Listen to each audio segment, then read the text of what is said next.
Baik, terima kasih. Assalamualaikum warahmatullahi wabarakatuh. Waalaikumsalam warahmatullahi wabarakatuh. Selamat siang, Bapak Ibu semuanya. Selamat siang. Mungkin ini sesi ibu-ibu, sesi ibu-ibu yang pertama. Yang terhormat Ibu Wiji Rahayu selaku mentor dan juga sekaligus Kepala SLB Negeri Ungaran. Yang terhormat Bapak Ibu seluruh peserta seminar orientasi P3 hari ini. Langsung saja saya akan menyampaikan seminar orientasi pengenalan nilai dan etika instansi bagi pegawai pemerintah dengan perjanjian kerja di instansi kami SLB Negeri Ungaran hari ini. Yang pertama, kembali saya sampaikan tentang visi dan misi dan juga profil dari SLB Negeri Ungaran. Untuk profil SLB Negeri Ungaran, kami sampaikan yang pertama adalah visinya. Visinya adalah terwujudnya peserta didik yang mandiri, terampil, berprestasi, berbudi pekerti luhur, yang disingkat atau akronimnya adalah mantra si budi. Kemudian untuk misinya adalah mewujudkan kemandirian peserta didik dari tingkat dasar sampai jenjang SMA LB, kemudian memberikan peserta didik keterampilan hidup yang sesuai dengan bakat minatnya, kemudian melatih peserta didik dengan kemandirian dan keterampilan agar siswa dapat berprestasi, berbudi pekerti luhur dengan menanamkan nilai-nilai keagamaan dan moral yang terintegrasi dengan mata pelajaran yang ada, dan yang terakhir adalah mengajarkan pada siswa prinsip pelajar Pancasila yang memiliki budi pekerti luhur, bergotong royong dan berkebinekaan global. Baik, selanjutnya untuk SLB Negeri Ungaran ini, seperti yang Bapak Ibu ketahui, lokasinya di Ungaran Barat, Kabupaten Semarang. Kemudian untuk jenis ketunaan yang dilayani di SLB Negeri Ungaran ini cukup lengkap. Ada tunanetra, tunarungu, tunagrahita, tunadaksa dan juga autis.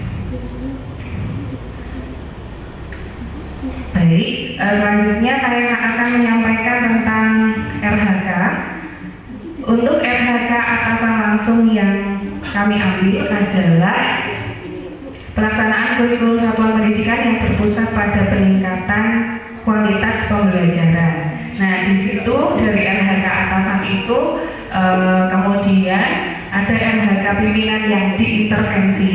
Saya mengambil 3. Yang pertama, terkelolanya kegiatan pengembangan kompetensi guru dan tenaga kependidikan.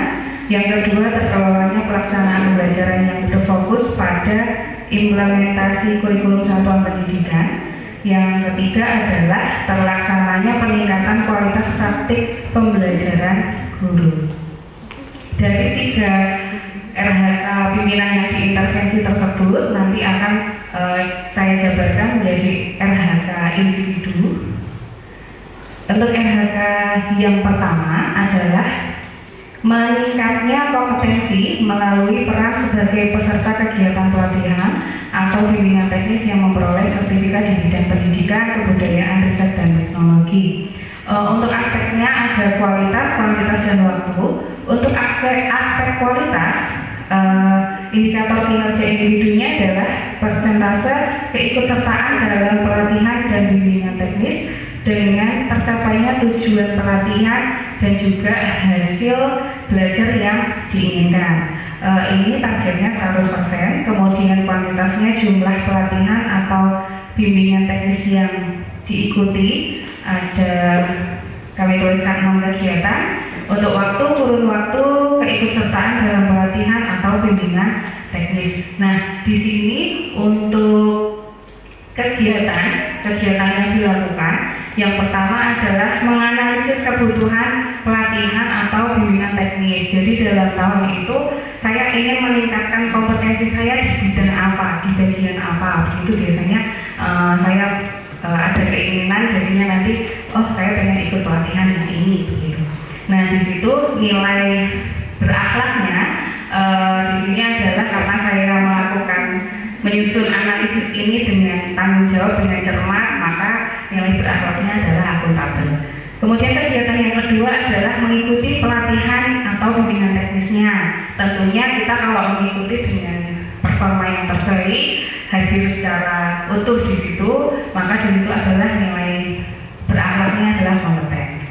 Untuk menerapkan hasil selanjutnya, menerapkan hasil pelatihan, ini bisa kita terapkan di dalam pembelajaran atau di beberapa kegiatan sekolah. Di sini nilai berakhlaknya adalah berorientasi pelayanan. Dan kegiatan yang terakhir adalah melakukan refleksi. Tentu dalam setiap kegiatan, di akhirnya kita selalu akan berefleksi karena kita butuh perbaikan untuk kedepannya. Di situ nilai berakhlaknya adalah akuntabel. Untuk RHK yang kedua adalah meningkatnya kompetensi melalui peran sebagai penggerak komunitas belajar dalam sekolah. Di sini kebetulan saya adalah salah satu penggerak komunitas belajar di dalam sekolah. Ada beberapa program yang sudah rutin kami lakukan. Untuk aspeknya kuantitas waktu. Untuk kualitas, presentasi pelaksanaan kegiatan berbagi praktik baik dalam komunitas belajar sesuai dengan kebutuhan guru. Jadi di sini untuk pelaksanaan kegiatan berbagi praktik baik kami buat dalam satu semester itu minimal 3 kali. Jadi dalam 1 tahun nanti kuantitasnya adalah minimal 6 kegiatan karena itu minimal ya Bapak Ibu, bisa lebih karena berdasarkan yang ada di PNM minimal 3 kegiatan yang bersertifikat kami, kemudian yang selainnya bisa dilakukan di setiap hari Selasa bersama Ibu Kepala Sekolah. Untuk kombel sekolah kami itu ada akronimnya karena dilaksanakan setiap hari Selasa. Bu Riji menamai Sempul Mabes Selasa Kumpul Maju Bersama. Itu adalah kombel sekolah kami. Untuk kurun waktu dalam 1 tahun, kegiatannya adalah yang pertama menyusun program, tentunya disusun dengan teliti, cermat dan juga berkolaborasi dengan tim yang lain. Dan jadi dalam penggerak ini paling tidak minimal ada 3 orang timnya dan juga dengan Ibu Kepala Sekolah, maka kita berkoordinasi. Untuk kegiatan berikutnya adalah melakukan sosialisasi program. Nah, untuk sosialisasi program ini biasanya di awal kami sampaikan kepada seluruh anggota komunitas belajar yang merupakan Bapak Ibu guru semuanya. Kegiatan ketiga melaksanakan program dan yang terakhir adalah menyusun laporan kegiatan komunitas belajar. Untuk penyusunan laporannya kita lakukan dengan akuntabel dan juga kolaboratif. Untuk pelaksanaan program kompeten, harmonis, berorientasi pelayanan. Harmonis di sini tentunya di dalam komunitas belajar akan ada perbedaan pendapat, kita harus saling menghargai. Nah itu di situ nilai berakhlaknya harmonis. Untuk RHK yang ketiga yaitu terlaksananya pembelajaran melalui perencanaan dan perangkat penilaian atau asesmen yang mengacu pada kurikulum satuan pendidikan. Kualitas, persentase penyusunan modul ajar lengkap dengan perangkat penilaian atau asesmen target 100%. Kualitas, jumlah modul ajar dan perangkat penilaian atau asesmen yang disusun 8 dokumen. Waktu, kurun waktu penyusunan modul ajar dan perangkat penilaian atau asesmen dalam waktu 12 bulan. Tahapan kegiatannya yang pertama adalah menganalisis CP, kemudian menyusun tujuan pembelajaran, kemudian membuatnya menjadi alur tujuan pembelajaran, kemudian menyusun modul ajar lengkap dengan perangkat penilaian atau asesmen, dan yang terakhir adalah menerapkan modul ajar dalam pembelajaran. Untuk nilai berakhlaknya akuntabel, berorientasi pelayanan, kompeten, harmonis. Nah di sini untuk kenapa saya RHK-nya ini karena biasanya untuk membuat modul ajar itu karena saya baru di SLB jadi perlu banyak perbaikan, maka di situ saya tuliskan lengkap dengan perangkat atau penilaian atau asesmennya gitu.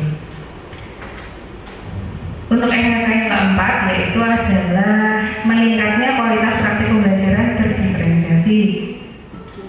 Di sini kualitas presentasi pelaksanaan pembelajaran berdiferensiasi yang diterapkan sesuai dengan karakteristik peserta didik kuantitas jumlah dokumen pelaksanaan pembelajaran berdiferensiasi, kurun waktunya 12 bulan.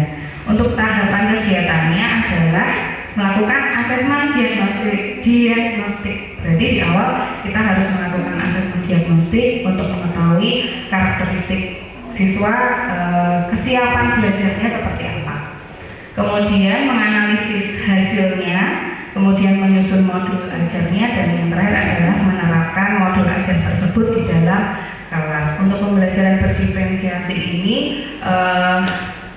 menurut saya malah justru di SLB itu seperti yang tadi Pak sampaikan, kalau di SLB itu memang ya harus berdiferensiasi karena